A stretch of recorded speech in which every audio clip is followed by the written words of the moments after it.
Знаете што? Ние сме заложници и како менталитет, веројатно, значи, заложници сме на митови низ нашата историја. Ние не можеме да процениме дека, например, е македонска крвава свадба, дека Цвета и Спасе, дека ние се уште мислиме и веруваме дека Цвета дека бегот ја грабнал Цвета од тоа. Ние не ќе да помислиме дека може да има и друго сценарио таа новела.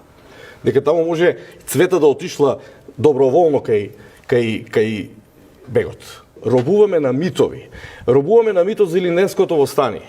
12 дена траела републиката, имало милион причини и да не навлегуваме да не го зазијаме времето како се распаднала Крушевската република на 12-тиот ден.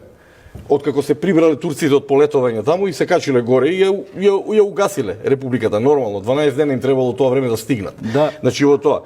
Уште нешто. Робуваме на митовите за јајце. Прашање е дали Македонија била и поканета од 43-та во јајце за второ заседание на АВНО. Ние учиме низ историските читанки дека тргнале не стигнале ради лошото време.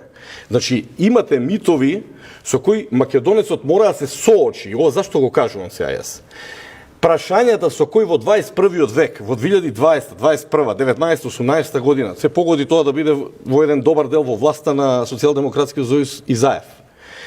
Прашањето со кој се соочи државата на патот према Европската Унија или ако сакате на патот према евроатлантското интегрирање бараат друг тип на одговори и бараат друг тип на соочување.